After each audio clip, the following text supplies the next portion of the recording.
alhamdulillah. Donc nous avons aujourd'hui fait un sermon autour du monothéisme d'Ibrahim alayhi salam, donc Abraham, pour rappeler la nécessité pour l'être humain d'être adorateur de Dieu l'unique.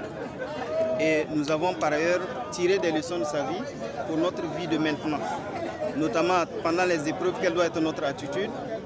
Et nous avons également adressé les questions de sécurité au Burkina Faso et appelé à ce qu'il y ait une meilleure politique sécuritaire au Burkina Faso.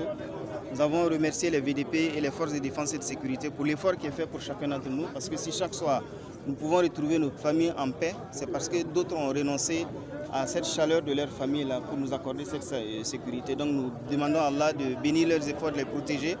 Et nous demandons bien évidemment aux acteurs politiques et aux acteurs de la société civile de penser Burkina Faso et d'exclure les intérêts partisans dans ce processus de réconciliation qui est indispensable pour chacun d'entre nous. Il ne faut pas faire de calcul en la matière. Le Burkina en a vraiment besoin. C'est une catharsis nécessaire.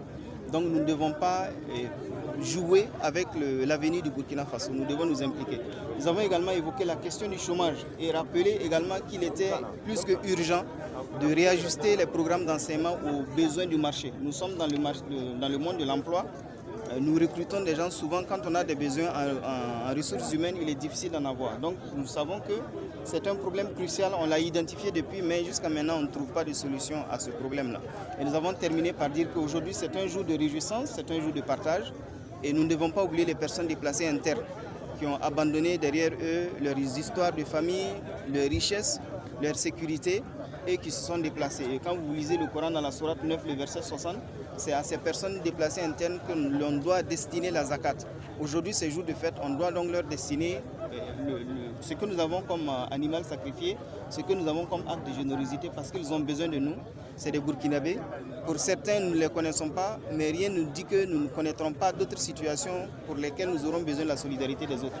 Voilà, donc il faut tendre la main parce que nous sommes tous le mille d'un même panier et nous devons nous préoccuper les uns des autres quand nous appartenons au même pays et que Dieu bénisse le Burkina Faso.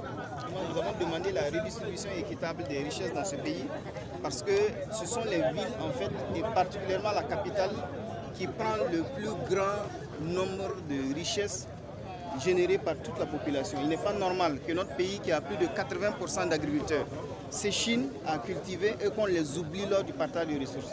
Et ces paysans-là ne sont pas dans les grandes villes, ils ne sont pas dans la capitale, ils sont dans nos campagnes.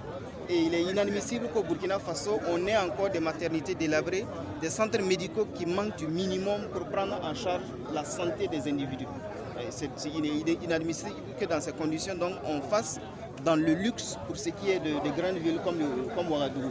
Nous devons redistribuer parce que si nous redistribuons plutôt, nous allons élargir la base de la consommation. Si nous élargissons la base de la consommation, nous allons donner du marché aux entreprises. Et si ces entreprises ont un marché, elles vont recruter et nous allons résorber le chômage. Parce qu'il ne s'agit pas de dire consommons burkinabé sans donner les moyens aux populations de vraiment consommer burkinabé.